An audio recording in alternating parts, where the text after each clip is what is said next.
Greetings, lettuce heads. Good evening. It is I, Jim Lettuce, your fearless leader. It's 9:30 on a Wednesday. We do stuff on Wednesdays now. You know what? Hold on. I just realized I have this smoke alarm, and you can probably hear it in the back. Give me like 1 second. Enjoy this waiting music.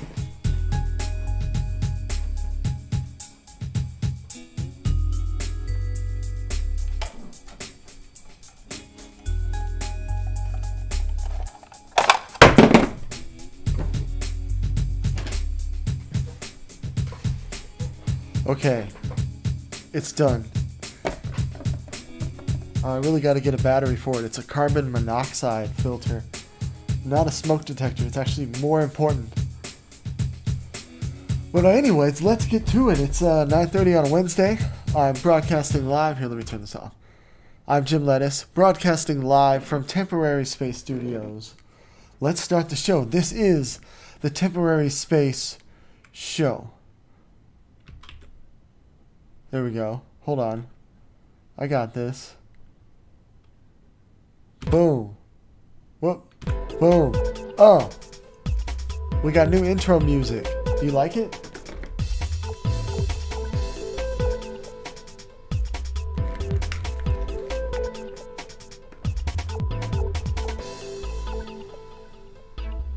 I like it. I like it much better. This one's probably going to get copyright flagged as much as the other one, but it's okay because we use audio blocks. Once again, this is not sponsored by audio blocks. I just really like them. Yeah, it's a new year. It's 2020.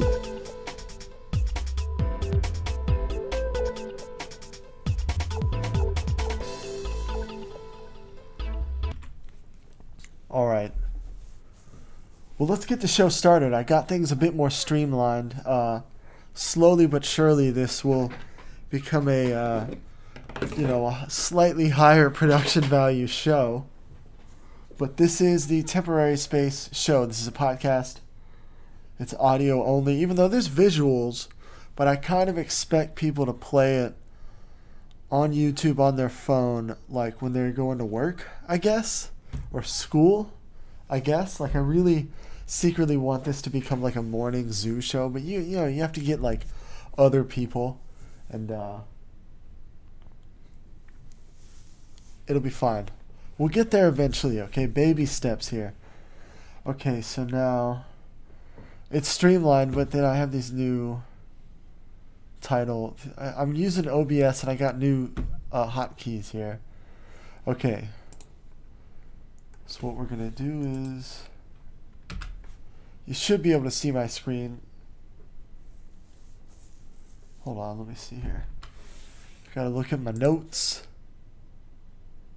That's not it. Well, the first thing we're going to talk about is the Game Awards. It was like, I don't know if it's like the EA Game Awards. I'm pretty sure it's just like, probably some broadcasting company like NBC owns it.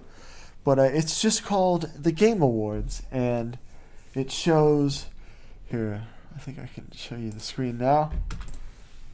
Hold on. We're having technical difficulties here. Alright. Let me turn off the desktop audio. Don't want to accidentally play a trailer. Anyways, you should be able to see Jeff Keighley on the screen now. I monitor this on my phone, but it's always delayed. Here we go. Alright. Jeff Keighley is on the screen. So he's the guy that does it now. He's kind of like a Ryan Seacrest kind of guy. He's a host. He's this on-screen personality, but behind the scenes, he does a lot of stuff, I think. Now, maybe I'm wrong. Maybe Ryan Seacrest is just like, I'm the host. Where's the teleprompter? Give me my latte. But the impression I got of him is that he's doing a bunch of stuff making it happen. And I think that's what Jeff Keighley has done over the years. Every time they have an E3, they always have Jeff Keighley in an interview, interviewing, the biggest name, God Howard, what have you. I don't know if he's ever interviewed Lord Gaben. I'm not sure. But he is, he's a big name, He kind of, I get the impression that he has a lot of sway over certain things in the industry. Like, he can't say, oh, this game sucks and kill it. But, like, these game awards, he probably has a lot of sway and the tone, and I don't know how, like, he probably controls. If you're the host, you have to, like, plan the show on top of being, like, the dude, on screen or whatever.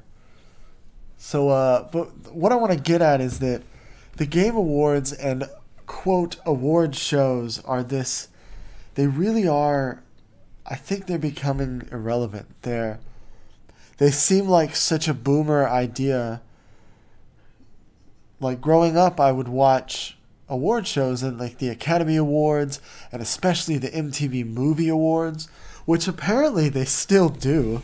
I've seen clips here and there whenever it happens, but I thought, does anybody under 30 watch? I guess I want to say under 40. Because I'm over 30, but I don't watch TV. I haven't had TV in years. And I just feel like I always call it the old media construct, like cable TV and like the news channels, like official ones.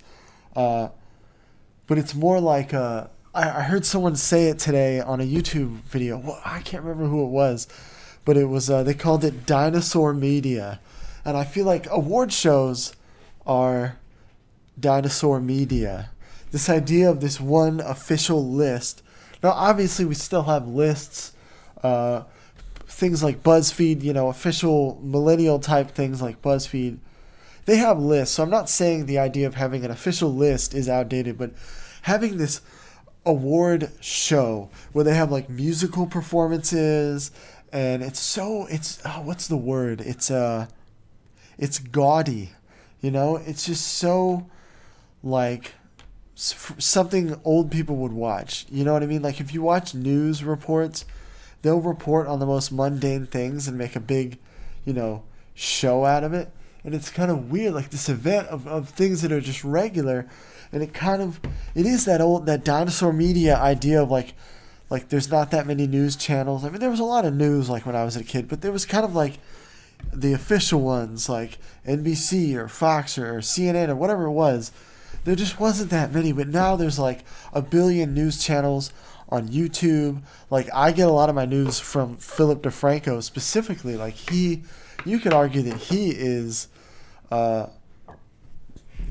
Ted Koppel of our day. When I was a kid, there was only a handful of newscasters. There was a lot of channels, but there was only a handful of big ones that you knew. And Ted Koppel was one of them, and he had this comb over. And I feel like Philip DeFranco is that, and so maybe Jeff Keighley is one of those. But what I'm getting at is that it's just, do we need them anymore? Like, a trend I noticed this year in YouTube is that everybody started doing their own award shows. Now, people like Marquez Brownlee of MKBHD, he did a cell phone thing, but he's always done it. I think this is the third time he's done it. He's done it every year. And so he had like a suit and these little like plaques in the back. It was really cool. And everybody followed suit, and it was cool, but it's like now everybody and their brother has an award show. And like, I was going to do this thing, I used to call it the State of the Union Address, where I'd make like a vlog basically on the last day of the year and talk about, what the company was doing, where it was going. And I decided not to do it. I'm just going to do it on here. I probably should have done that at the beginning. But whatever, we're freeballing it. So we'll do that in a minute. Once I finish with this topic, I'll give you the State of the Union address. But it felt too much like an award show or something. Not really an award show, but like I was just another YouTuber, all right, everyone's doing this thing, now I do it. And so I realized, like, no, I'm going to stick to the plan, which I'll get to the plan in a minute.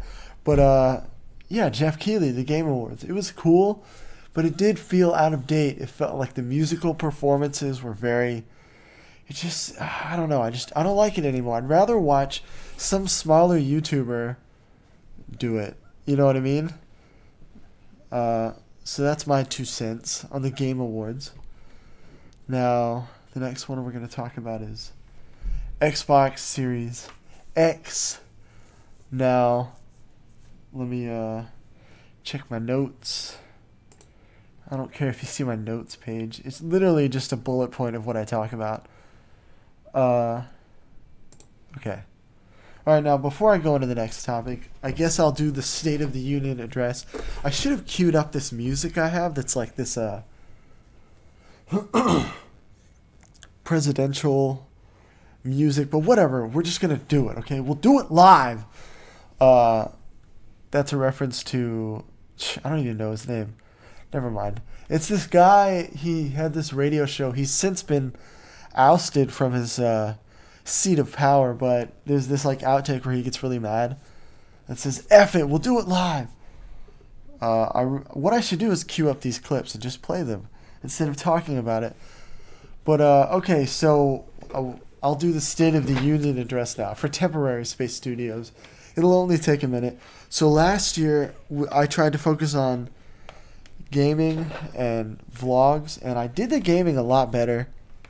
I've found a more method to the madness versus where I was just like streaming whatever, which is cool, but like long term I'm not going to do that every day, you know what I mean? That's part of the reason why we do everything on Wednesdays, okay? If you want to see what's on the channel, just come to it on Wednesday. Or like if you know it's Thursday and you go, okay, Wednesday already happened, I know there's something new on the channel. Usually it's going to be either me streaming a game, doing a vlog, or a podcast like this. And I'm trying to do once a month, I'll do this podcast, and once a month I'll make a vlog. I figure I can actually do that efficiently, like reliably. I can actually pull that off. But I'm still trying to do other new things. But anyways, I think we did good at the gaming. We kind of failed at the vlogging. So I want to do vlogging more consistently. Focus on the podcast. I like doing it. It's relatively easy to make. But the other thing is that I'm going to try to make a short film this year. I want to do it like every year. I want to make one like every 6 months. But we'll see.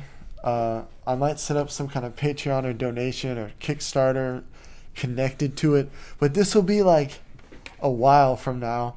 But either way, if we don't film that, we'll film more of Gun Runners. That's the show we're doing. It was a skit I filmed with Jesse Ponington, another YouTuber. This dude I know, my homie, and we've done a lot of stuff in the past, and he wrote this skit, and it's turned into like a show. It's called Gun Runners. It's a comedy. If you go to our homepage of the YouTube channel, it's right there. Episode 2 is filmed. It's on Jesse's Instagram, which is BadBurtonFP on Instagram. You can watch the episode there, or you can wait till we put it on this channel at some point in the future. Relatively soon, probably this month. I'm fulfilling my dream of kind of becoming this. We make original content, but like I'm trying to become like Netflix. I want to make original content, but I want to promote and facilitate / distribute other things that we do not own, like Gun Runners. Jesse created it, and I'm very excited. It's because it's turned into like a show, not just a skit. So anyways, gaming worked, vlogging didn't. This is the summary here. This year I'm going to try to focus on doing stuff every Wednesday, and it's either going to be streaming games, a vlog, or a podcast. We're still doing Gun Runners, more episodes to come. We're planning the 3rd episode that we're filming in February. It should get bigger and better as we go on. That's the plan. That's how these things kind of work. It'll go bigger and better until it is dead. Much like my other show. It's called Impractical Mind, which is on the channel. I gotta put it on the homepage. It was another show I tried to make. But it's still, I think it's pretty good. I learned a lot. I'm applying what I learned there to producing this show. Anyways, that's the State of the Union of Temporary Space Studios. Now, I'm freezing. I'm gonna get a jacket. Here's some waiting music. I'll be right back.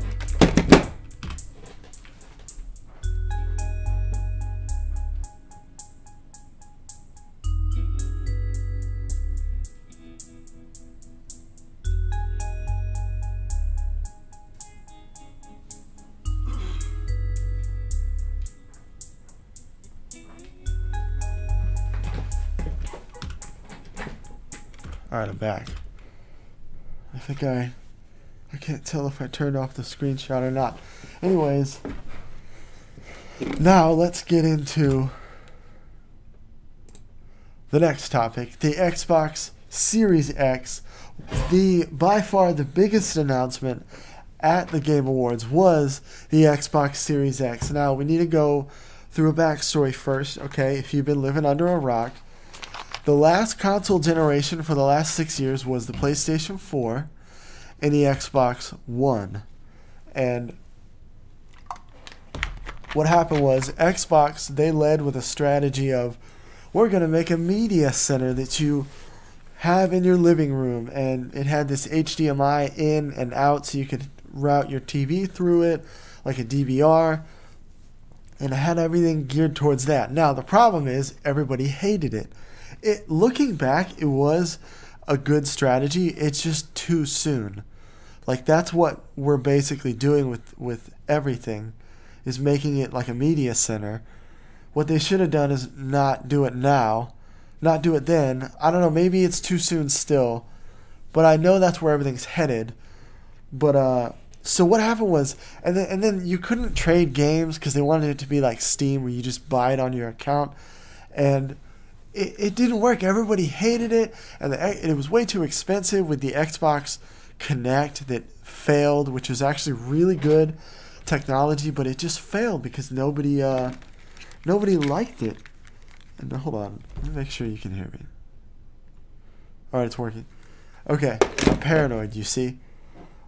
So it flopped, right? And then PlayStation came in. Oh, the other thing is that Xbox, they did not have very many exclusives. I own an Xbox One S. It's been sitting in my closet for a year.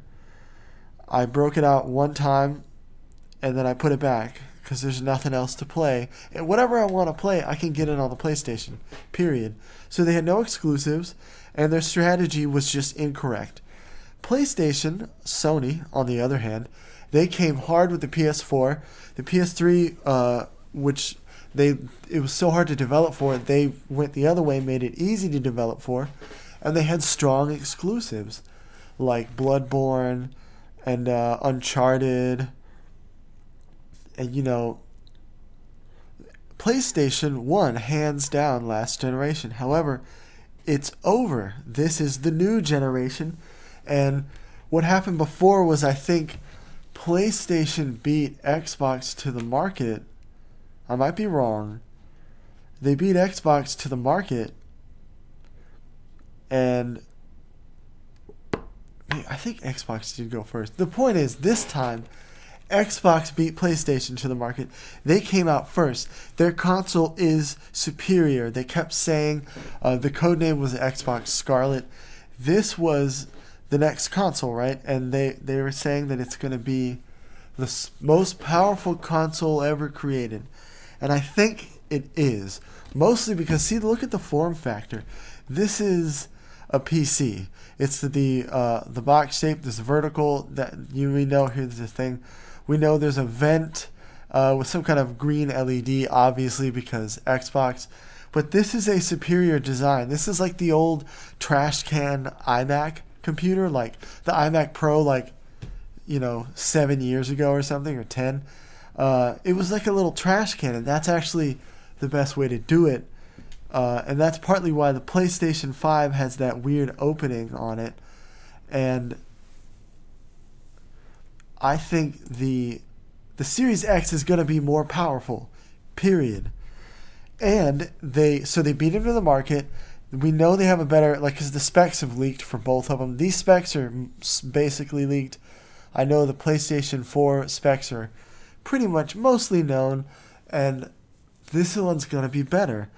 And Xbox they bought like 10 studios, big ones. Well, I know they bought Horizon Zero Dawn is one of them. I don't know if I can sit here and find a list. I guess I should. I wouldn't be doing justice, right? Okay. What would I search? Xbox. Let's do this. Xbox, Microsoft, find studios. Let's see.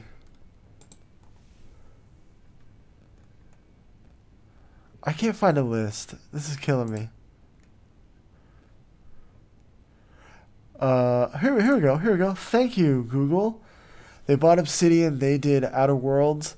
I think they're like, this is the guy that runs Xbox. I can't remember his name right now, but he did Xbox 360 when they had all that, the heyday of Xbox, really. Because PlayStation 3 flopped real hard. That, like, it's kind of back and forth. Sony lost that generation, but they won this one. And then the new one, Xbox lost last time. So they're coming hard. Okay, so their strategy is the superior. All right, let's go back. Wait, what are the studios? I want to look at them one more time. One of them is that that game where everybody's happy and they take happy pills. Ninja Studios.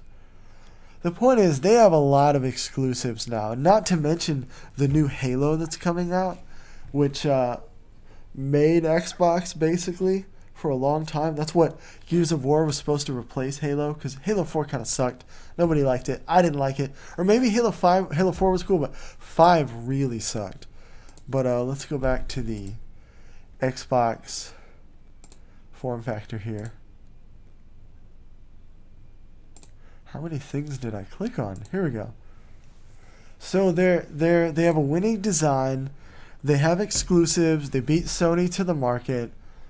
Finally, they're the kill shot, I think. Xbox has doubled down on their streaming service, which is or no, it's not even streaming. Okay, so everything's streaming in the future, like Netflix, Stadia, all that. It's gonna be in the future eventually, once they get 5G around the world, because 5G's coming. It works. The problem is you just gotta have sensors everywhere. Once they cover the Earth in those, you'll have crazy lightning internet, literally wireless wherever you go, and we're one step closer to being Ghost in the Shell. So streaming is the future, and now PlayStation Now is Sony's, right? That's streaming, and you can, but then with Xbox, they have the Xbox Game Pass, which is not exactly streaming. You literally just pay X amount of money a month, and you download whatever games you want. And they have exclusives, and they put first-party new AAA games on this thing. They don't wait a while like Sony does with their service. Now, Sony's service is a little different. It is the future. It's actually streaming. It's called PlayStation Now. It's basically literally Netflix or like Google Stadia, pretty much. But you don't have to buy the games like Stadia. You just like stream it. But because of the Xbox Game Pass becoming such a big deal, and then really pushing those AAA exclusives on there, coming out the same day as everywhere else, Sony said, okay, fine. You can download the PlayStation 4 titles through PlayStation Now. They're all about the same price, $10, $15 a month. Xbox is doubling down. They have a new service. It's going to be called the X Cloud, which is actually the PlayStation Now thing, where it's literally streaming. You'll probably be able to download. Microsoft has a leg up because they make networks and systems, and they have all these servers, and they don't just do game consoles. They have a leg up for the streaming future, whereas Sony has cobbled together PlayStation Now. It's they bought some company and then rebranded it. I can't remember what it was called. And I think Sony has the money to build it, and then they recently made a deal because of Google Stadia. Even though it's a big flop, on my last podcast I talked about that. Even though it's a big flop, it is the future. If they just keep doing it and don't let it die, it'll be huge. And that's pretty much what xCloud, PS Now, and Stadia. And so Sony and Xbox realized this. They were like, "Oh crap!" And I don't know if I can find a picture. Maybe I might as well. Sony, Xbox, Sony Microsoft streaming deal. I need to find. Here it is. They basically partnered on the back end, because when you stream, you have to get a hold of like server farms and all kinds of BS. This is one thing that Amazon provides. And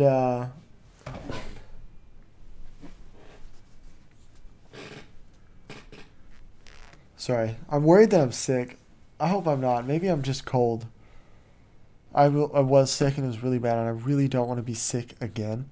Anyways, these guys, they met on the back end to do deals with to have better streaming so they can compete against Google Stadia and honestly future competitors. I feel like there's going to be a big Chinese version of Stadia, and it won't be Google. It'll be Tencent probably, or Alibaba.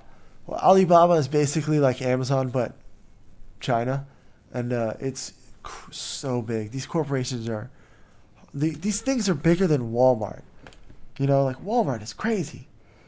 So anyways, that I think Microsoft is going to win this time around. Now, Sony could still pull through with their exclusives, and as good as the Xbox, whatever they're calling it is, if Sony can deliver solid performance, like reliable performance, coupled with their exclusives, and if they beef up PlayStation Now, they could win. They really could. But they're probably not going to do that, and Xbox is going to sweep through. Now, Microsoft could still fail if the new Halo sucks, and if their exclusives don't pan out. See, these exclusive studios they bought, it's not going to pay off until they make a bunch of games in the next 7 years, 5 years. And we all know that they're going to have the mid-generation console. They're going to have a Series X.2, or just like the One X and the One S and all that, the PlayStation Slim, and that's fine. I think Xbox the rumor is that they're going to go multiple, not just a better version and then a regular version. They're going to have like a streamlined, simple, low, just bare bones version. Or there's one for like streaming only, coupled with their xCloud service. I don't know. It's very exciting. I'm excited. All right, so let's go to the next one. I want to talk about VR. I talk about VR a lot on this channel. I'm very excited about VR. I don't think I'm ready, though. I don't think it is ready for me. I've recently decided that I'm probably going to wait until the next generation. Because what I want to do with VR is not just... I don't want to play games. Like, games are cool. But I don't want to play games on VR. I mean, I do. I will. But I want to play... I want to surf the internet. I want to make content. Like, I'm exploring a way to make vlogs in VR, because you can have an avatar and everything, and with this app, VR Chat, there's a way to set up a camera in the thing to record you, I guess, somehow. Or you set it up and I can record it with OBS. The point is, the future is that I want to make vlogs in a VR environment, and I want to do stuff in VR. Like, I like the idea of having... I've talked about this before as well. I want to do meetups and stuff with, the subscribers, and because there have been requests, and it's like, first of all, a lot of people don't live in the same place I do.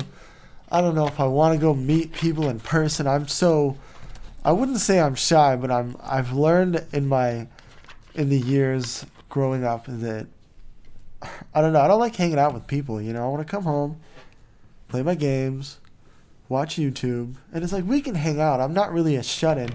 I go to work. I went to a party the other day, but it's like, you know, if we got something to do, let's do it. Otherwise, anyways, the point is, I'm going off on a tangent. I want to do meetups in VR. I want to meet people and do meetups with subscribers in VR. And I might just say screw it and buy an Oculus Quest or something. But I want the best. I want the Valve. Because I'm worried that if I get motion sick, it won't work. And it's not user-friendly enough yet. You still have to... It's still like early adapter type stuff where you got to download updates from a computer and then install it separately with USB drive. Like, the average user is not going to do it. I'm a power user, but I'm lazy. I don't want to do it either, you know? But I'm still interested in it. I like the idea of making a vlog in VR that I don't have to have a set. I don't have to do anything. I can sit in my my room, right? It's like my office, I guess, but it's very dirty. And if I get a camera and make vlogs and live when I do the streaming games, and I get a camera, well, now I gotta clean the room. I gotta get lights. You know, I gotta like, mostly cleaning is what I don't want to do. But with VR, I can just do it. And now I had this idea. I cannot take credit for it, I guess. But I want to have all the videos we make come out or play on a movie theater in virtual reality, like an official Temporary Space Studios movie theater that you can go to 24/7. And I might or might not be able to like walk in there, I guess, with my VR headset during certain times, I guess. That's what I want. And then this company here, let's look here. It's called Big Screen. They did a deal with Paramount. See, it's a virtual... they've had VR applications where you can watch virtual videos of people. Like, here's a smaller one. But they took it... Here's like a campfire one. But they took it to the next level. Oh, snap, look, they're watching One Punch Man. These were smaller chat things, but then... Oh, I guess this is an older big screen TV. All I know is that they stepped it up. And now you can watch... like in a legit big movie theater, but more importantly, you're watching legitimate movies, official movies. They did a deal with Paramount Pictures. See, Paramount Pictures, here's one. That looks like... What is that? What is that? That looks almost like Kano from Mortal Kombat. Here we go. Pikachu movie. The point is, it's an official movie theater where you watch official movies instead of real life. You literally just put on a headset and you can go watch it with people, and they can make noise and everything just like in a movie theater. And get this, here's the kicker: it only costs like $5. It's not $25 like it is when you go to the theater nowadays. Furthermore, you're not in danger of getting, shot up. You know what I mean? Like, this is a real thing people have to deal with. In America, at least. I know we have some viewers from Europe and Asia, which is pretty cool. Shout out that we got that kind of reach. That's cool. Now, mind you, it's like 2 people, but hey, we're glad you're here. But this is so exciting to me, and I'm almost like, I knew somebody would do this idea before I could implement it. Now, they probably had this idea 5 years ago, but this is what I want to do with our content eventually. And I want to explore the internet. What does a website look like when it's just a room, And I also want to make movies in VR. I know with VR chat, you can, if there's a camera, right, and you can have multiple people, and you can set up a scene and have your avatar has certain clothes, it stands to reason I can make a movie and edit that. And that would be cool, right? I bet someone's already doing it. But that would be really cool. Alright, now let's see. I need to change my settings here.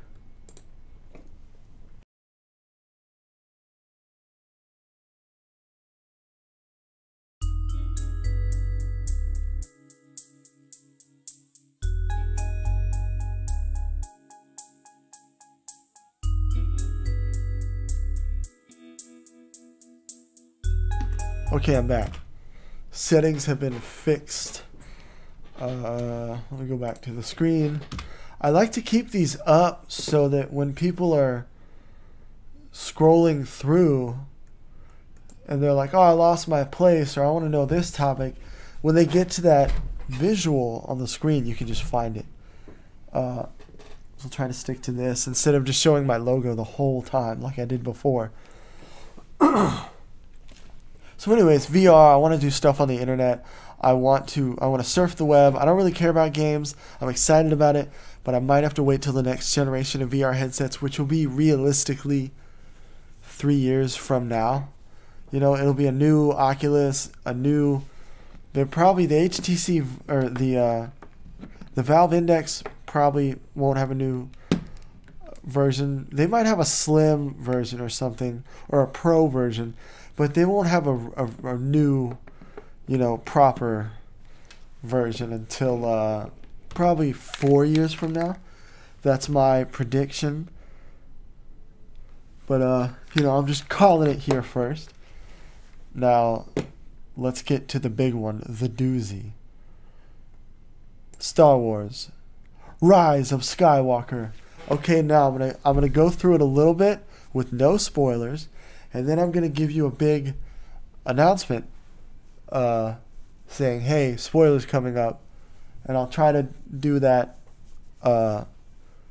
Basically, the rest of the topic will be that.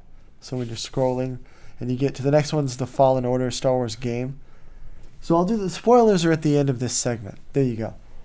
Okay, so this is the third one, the big doozy. Now, recap. Star Wars came out 70s. It was this little sci-fi movie with no budget, and it blew up. Cultural phenomenon.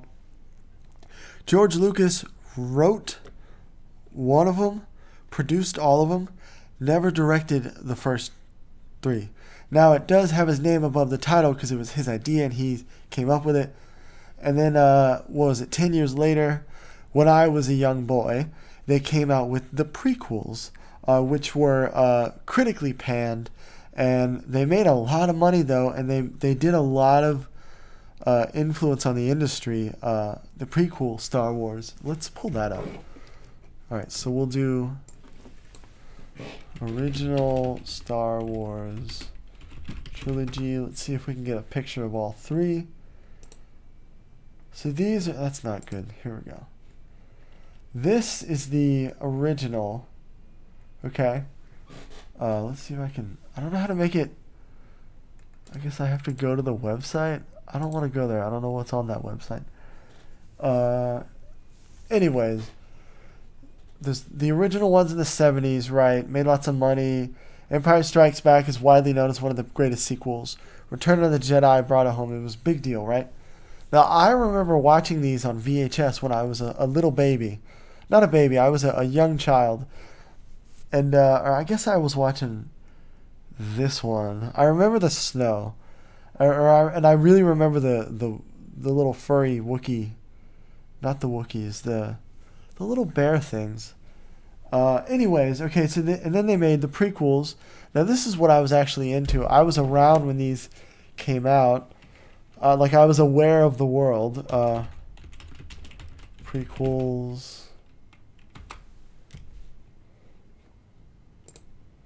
Alright, there's no titles here. This is probably better. We got Phantom Menace, the first one. Attack of the Clones. Revenge of the Sith. Now, the significance is, okay, George Lucas took over and wrote and directed all of these. That's one of the reasons why they are so... The writing is really bad. However, the production of these was absolutely off the chain. It's absolutely insane. Okay, you know how we film everything digital on memory cards and stuff like that? That's literally because of George Lucas, okay?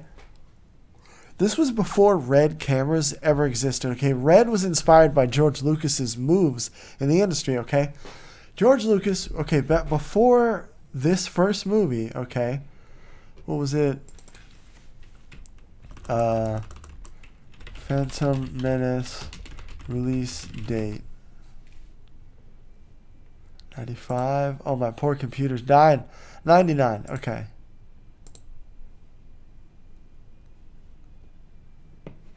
All right, now the first. No, go back there. Okay, this was 99. Okay, this was when The Matrix was filmed. It was on film, mind you. They didn't use digital. They filmed it. I'm 99% sure. Okay. What you would do is you would film the movie on film, which is like celluloid. It's very difficult to use. It's a lot of trouble. People talk about the quality, but it's very difficult to use. Also, they don't even make it that much anymore these days. There's only a few places in the whole world that actually will develop your film now. And what you would do is you film it on film, and then you digitize it on the computer, which takes a lot of time and money. And then you do all the special effects, and then you put it back on the film reel. This old technology. Film is over 100 years old, okay? George Lucas, good old George. Let's find a picture of him. Good old George. Look at that. Look at that sexy beard. He was like, wait a minute. Now, hold on. Let's pull up. This is young George Lucas. He was a badass. I mean, he's been a badass. But this is... There we go. Here's a good picture. This was George Lucas, okay? Star Wars, this crazy... Before Star Wars, he made this one sci-fi movie called TX something or other. I never seen it. It's probably good. All right, here's him with good old Luke. This guy was trying to remake Star Wars, and he wanted to make sequels. Also, these sequels were planned from day one. There's an old interview with, what's his face? Why can't I think of his name? George, we'll just call him Luke. There's an old interview with him, literally from the 70s, where he talks about, and he's like, after we do these, we're going to do the sequels with Darth Vader and the Son and all this stuff. And so they had been planning it, right? And then when 99 came around, he was like, I want to make it, and I don't... he wanted it to be for kids, though, because that's what the first Star Wars was. It wasn't exactly a kids movie, but young people are the ones that loved it, that made it such a big hit. It wasn't necessarily the adults. It was a big, cultural phenomenon, but it was for the youth culture. Youth culture, if you're watching this and you're under 25, you control everything by what you watch. And he wanted it to be for kids. So that's a big criticism, is that these were kids' movies, and they were, okay? But anyways, back to the film digital thing. He was like, why do we have to go through why do we have to film it, then digitize it, then bring it back? What is the point of it all? So he said, why don't we just film it in digital in the first place? We're going to do all these digital effects anyways. We might as well. And he talked with, I think it was either Ari Alexa, or may have been Red, or someone at Red was talking to him at the time, because the Red cameras didn't come out yet. But literally, George Lucas, with his industry pull, got digital video cameras to be manufactured, and the idea of it in the industry. Because like when he was distributing hard drives to play this movie, people didn't know what to do. Like, movie theaters had to start buying digital projectors. That was a new thing too. And they're all digital now. And it's hard. You have to go to like old indie movies to get old school projectors, because they're difficult. You got to have someone making sure they all work. Now you just have one person go up there half the time and just press a button. That's it. And George Lucas really revolutionized the industry. Hate him or love him, he is a crazy influence. And so let's back to the... Wait, I like that picture better. So he made the sequels. They made a lot of money. Critics hated it. I think everybody looks at him in a good light, because I was a kid when I saw it. And looking back, it's funny to me that like this terrible movie with all this money, and it really made Ewan McGregor a household name. Natalie Portman was already a big star, but she really became a household name with this. As is tradition, the star has not had the greatest... It's like, don't star in a Star Wars movie. Now, that being said, if George Lucas called me up and said, hey, you want to be a Jedi in Star Wars? I'd be like, sign me up. All right, so relax. We're getting to the movie.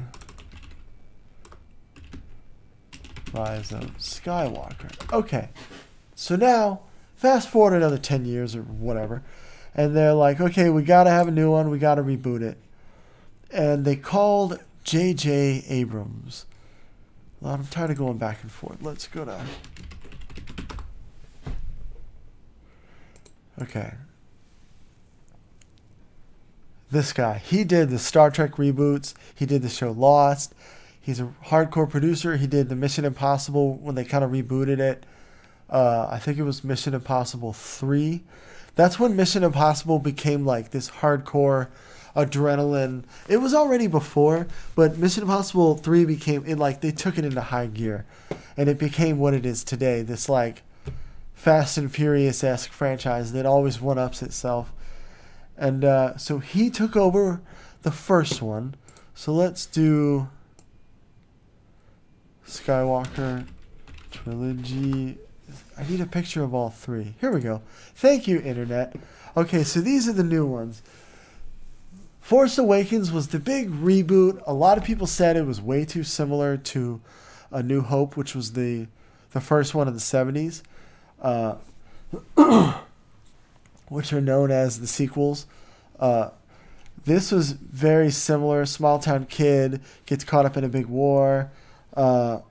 His mentor dies. Spoiler, Harrison Ford dies in this movie. If you didn't know, now this isn't spoilers for the new one. I will tell you when those happen if you don't want to know. But okay, so they had Force Awakens. J.J. Abrams, Star Trek director, and they rebooted it, and it was big and beautiful, and it was pretty good, even if it was just like A New Hope. I thought, okay, this is good enough. My only gripe was that Rey is a Mary Sue, because she learned how to do all this Jedi stuff without training. Like, it took him like 3 movies to become a badass where he's doing mind tricks, and you can't relate to a main character that doesn't learn or get defeated. Like, she got captured, but it was like the plot just dictated it. It made me sad. But overall, it was a really good movie. And then they got Rian Johnson. See, Disney screwed up. They had no long-term plan. They were like, we'll just get a different guy to direct each one. Instead of learning from Marvel and doing it the right way, which is having a roadmap for the next 50 years. So they got this other guy, Rian Johnson. Let's find him. Rian Johnson, Star Wars. Here we go. I knew Google would know what I mean. This guy now, he's done a bunch of rom-coms and like indie comedies and indie movies, I guess, and a bunch of commercials, I guess. It's weird. If you're really good at commercials, Hollywood will throw money at you. That's how Michael Bay makes his movies, and I love Michael Bay movies. That's probably my favorite director. But so I'm not knocking commercial-y movies. But he took over, and he... Here we go. Someone talking back. Editor Rex. Okay, what he did was he said, all right, I'm doing Star Wars. And, okay, meanwhile, backstory. Another guy who was going to do the Star Wars sequel got axed. It was the guy that did the Fantastic Four movie. I think his name is Josh Trank, perhaps. Anyways, so they got this other Rian Johnson guy as a backup. And he said, I'm going to do whatever I want, and I'm going to redo everything. And it was just a bunch of BS where Luke Skywalker's character was like this bitter old man, and like they had this weird mind thing where Rey and Kylo Ren would like mind link, and it was literally just like plot made them do it. And then, okay, this is another spoiler, but for the second movie, not the third one, because this one's been out for a while. They had General Snoke, who was built up in this first one as a big main villain, kind of like the Emperor.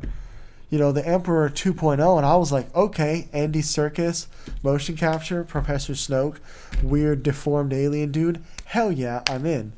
And this one, they literally killed him. They just killed him off in a scene. It wasn't even a cool fight. They had to have Kylo and Rey fight the red dudes, which is cool. Let's see if I can find that. Last Jedi, Star Wars. Red fight. Let's see what comes up. Here we go. Here's a good, here's a shot. Right there. See? Alright.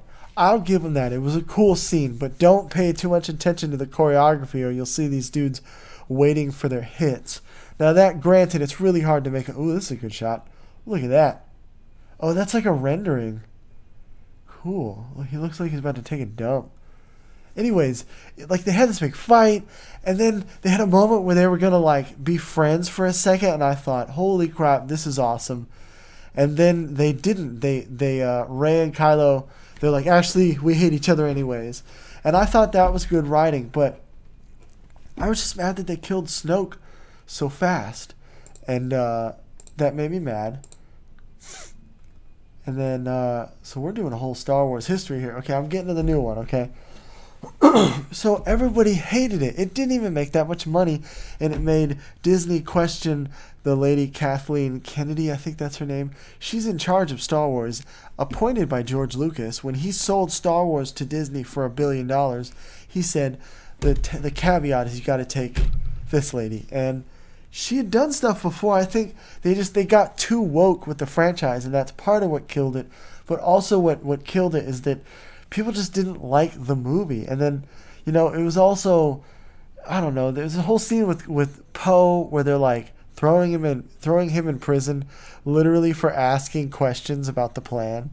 And it was just not cool. And I will always be mad that shoot, what's his name? Why can't I think of his name? I like the actor Finn. That's the character. Look, see, he's got a let's get a bigger one. Star Wars Force Awakens.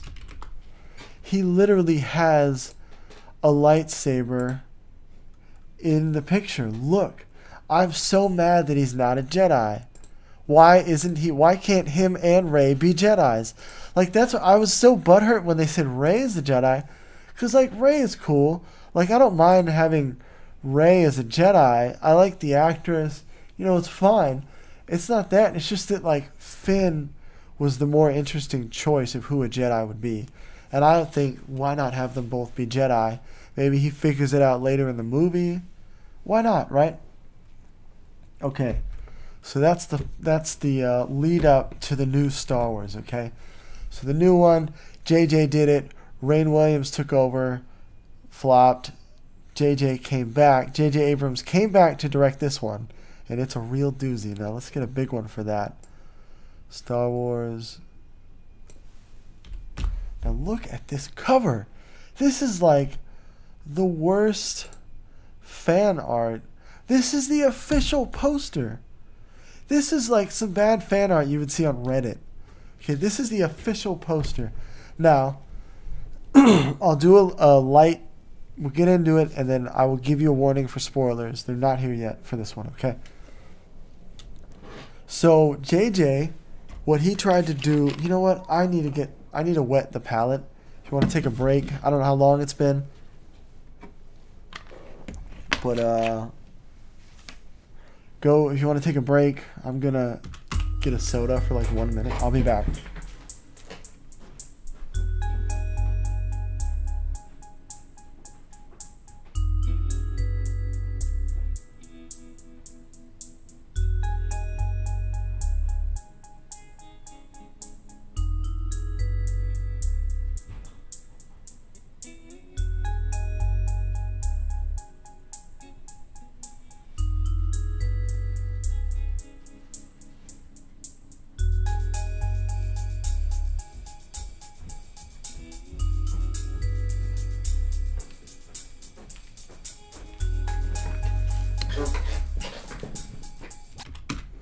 Okay, I'm back.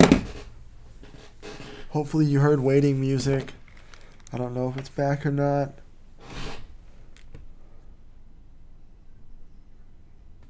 Okay. Alright, so let's get into it. Star Wars The Rise of Skywalker. This is the new one. JJ took over again. Now, I didn't see it, but I know what happens. And it is a bunch of BS. Okay? Rey continues to be a Mary Sue, a character that learns and grows with seemingly no training. There is a training montage, but it's so quick. And they have Leia. Now, Last Jedi, we know that Luke died, or quote died, because you don't really die in Star Wars. You just become a ghost hologram that shows up when the plot needs it. But he is not here, and so they had. All right, that might be a spoiler. Hold on. The point is, there's a training montage, and she just so, I don't know. It's just not that, I can't relate to this character. And now I don't know all the details of the movie, but there's some plot things that go back and forth that kind of nullify each other. And there's some things that Rey does that are a bunch of BS. And it's like, what? That's what they did? Now, obviously, they brought the Emperor back. This is known. He laughs in the trailer. Obviously, he's in the poster. And I figured, why not? They're going to have to bring him back. They can't get Darth Vader anymore. And Snoke is dead. They might as well get the Emperor, right? Okay, now this is going to be the end of it, or the latter part. Spoilers incoming. Even though the movie's been out for a minute, these are the spoilers for Star Wars Rise of Skywalker. If you don't want to hear it, just mute it or whatever, and wait till I get to the next screen, which will be the Fallen Order one, that we're going to talk about the game. So the rest of this topic is spoilers. Okay, let's get into it. Okay, so what happens was JJ tried to fix all the mistakes of The Last Jedi by undoing them with certain plot points and stuff, right? Which is, I guess, I feel like you're just backtracking here. All this money, you might as well just go with whatever Last Jedi did and try to make it work, make lemonade, know what I mean? But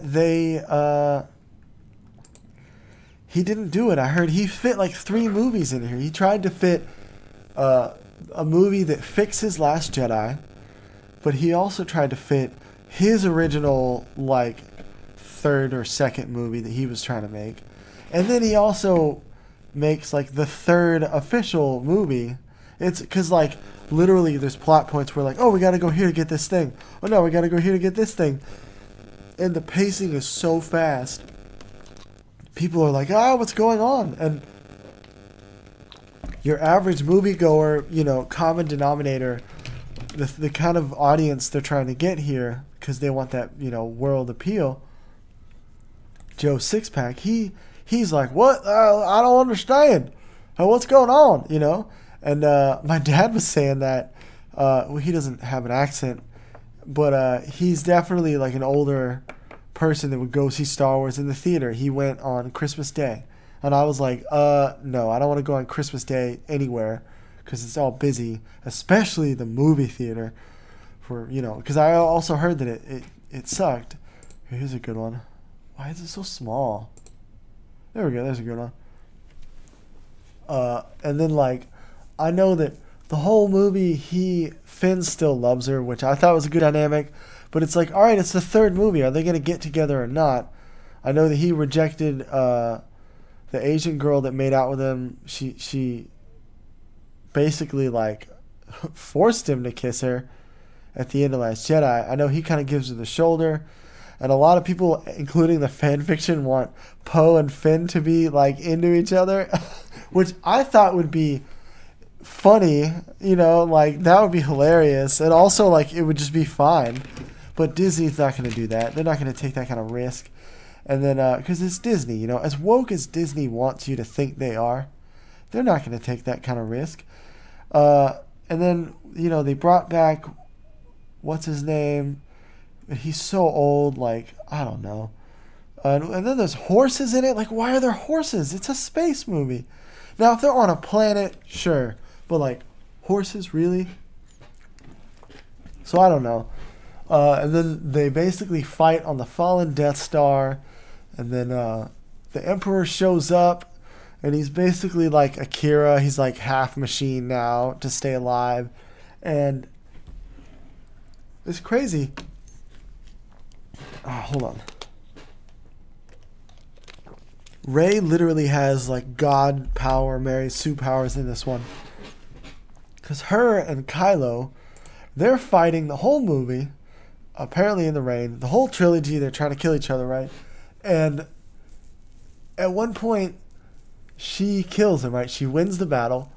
And then she uses her force powers to bring him back to life. Like, that's on some Naruto BS. Like, at least in Naruto, they explained it and set it up. Here, she's just like, oh, you're evil and stuff, and he kills her, or he tries to get her to go with him one last time or something. And she strikes him down, and then she's like, oh, I'm going to bring you back to life. I like you now. And it's like, you can't just do some Naruto BS and not set it up, at the very least. And then, it gets worse, though, when she fights, or maybe that was, she does a bunch of stuff, and, like, I just know that there's all these plot contradictions, and Rey is just more of a Mary Sue, but I heard that all the acting, everyone involved is really good actor, delivering, not the best lines, really good. And it looks great, the music is great, it's just the writing is so bad. I guess that's the main, here's a good one. I like that one. How did I get to that? Oh, I lost it in the algorithm. There's a good one. Here's a good one. But I don't know. That's my review. I'm still going to get it on Blu-ray and rent it because I like the visuals. But if it's bad, like some of these newer movies like Mission Impossible, sometimes they're just so, commercial-friendly franchises that there's just like, it's so watered down, like there's nothing happening. I can't even enjoy it on like a fun level, like campy, like whatever, to the point where it's like boring. Like I don't know what to do about it. I hope movies get better, or we'll just have to rely on shows like Netflix, like The Witcher. I almost want to make a whole episode about The Witcher. Maybe that'll be next episode. Maybe I'll do it on the vlog or something. Anyways, that's the end of this topic. End of the spoilers. People are coming back. Now we're in the Fallen Order. Now this game I'm excited about. I want to play it. I think Jesse's going to let me borrow it. If not, I'll buy it at some point. It's not exactly Dark Souls. It does look Dark Souls-esque, and it is Dark Souls in terms of like the fighting mechanics. It's not as hard, though. Jesse said it has more of a God of War vibe versus Dark Souls. But I'd say the fighting is more Dark Souls. But there's like jump puzzles, which is more God of War-esque. And there's RPG skill trees, which is actually more God of War-esque than Dark Souls. But alright, so this is the new Star Wars game. Now remember, EA has the license. They made Battlefront 1 and 2, and everybody hated them, and literally started the whole microtransaction thing in mainstream gaming, versus before where it was just in mobile gaming, like with, Jewel and all these little mobile games. Anyways, EA, they made a good Star Wars game. EA came out with this and everybody thought, oh, great. It's EA. It's going to be bad. Now, granted, it was buggy because that's how they release games now.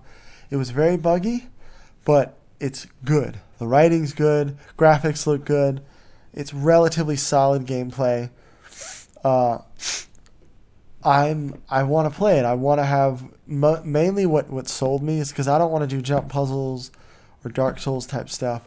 But I like how you can customize your own lightsaber. That's cool. I want to do that.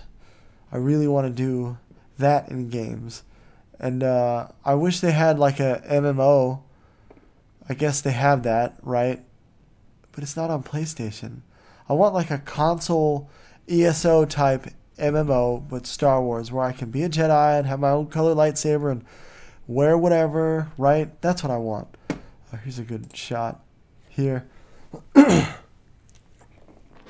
But this is the game. I'm very excited. Now that I'm talking about it, I really want to play it. And I was on the fence about it, saying I don't, saying it's not bright and saturated enough. I like to stream bright, colorful games. But also, I just want to stream it. I just want to play it. And so, if and when Jesse lets me borrow it, I'll stream it. Or I'll just buy it at some point. The actor in it is good. He played the Joker on the Arrowverse, I think. And let's see if we can find a picture of that. Or it's like the CW Joker. There he is. This is the actor. This is what he was known for before this. Obviously, he's probably done other acting gigs, but you know, he's on the map for this. Successful show. Whoa, look at that. This is just internet fun. Oh, that's a good cosplay of Heath Ledger Joker. But he's really good. I really want to watch. I want to play it. I watched Jesse stream the whole game basically, and it made me want to play. And the fact that you can have like a purple lightsaber, and now heads up, when I stream it, it's gonna be in easy mode for sure, because I get way too frustrated, and it won't be like a scary game where it's like funny. It'll just suck hearing me get mad and quit. So I'm gonna play it on the easiest mode possible, which will probably still be too hard for me. At least for this type of game. I'm a good shooter. I'm good at combat, but I don't know if I'm good at this like Dark Souls type whatever. We'll see. We will see. But I'm excited. I actually really... It's a good game, you know. It's minimal bugs. The reviewers love it. The audience love it. I want to play. I'm not so sure how I feel about the big monsters. That's more of a God of War type thing. You know, fighting big giant monsters. Let's see. Creature. No. Well, there's a big bat thing you fight. And that's what we already saw. Hold on.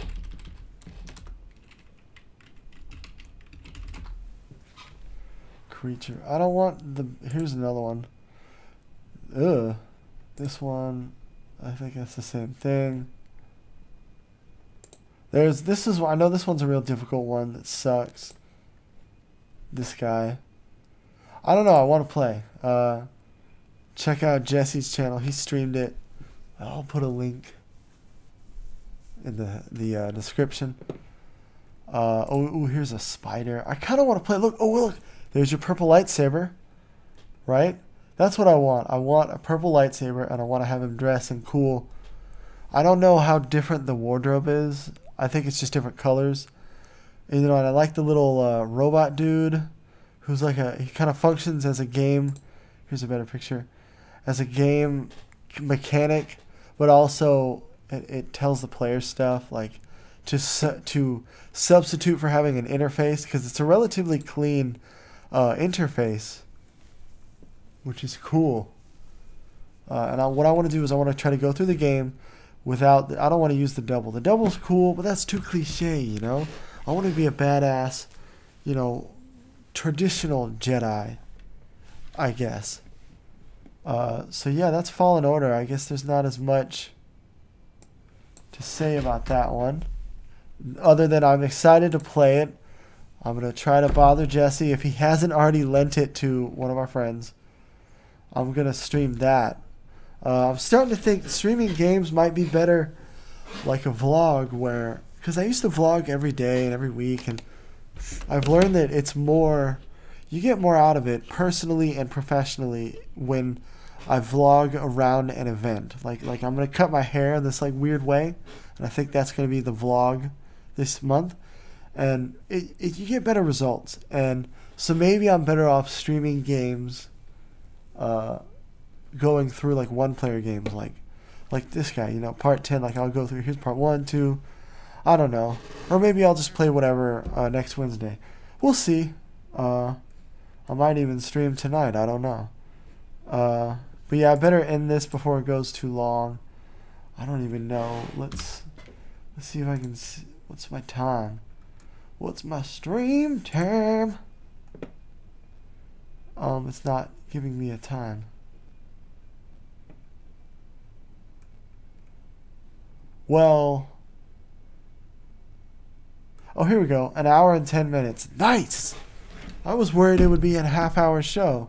I'm shooting for an hour, I guess.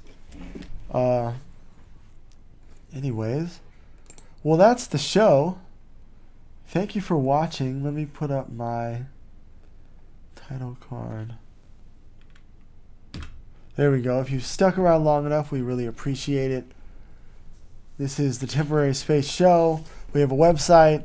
Follow us on Instagram at TemporarySpaceStudios. Buy a shirt or a hoodie at letuswearclothing.com. That's our merchandise. I guess I'll do a little recap. Where's my notes? I can give you a summary here. So the Game Awards are kind of outdated. I talked about that and Jeff Keighley and his pull in the industry.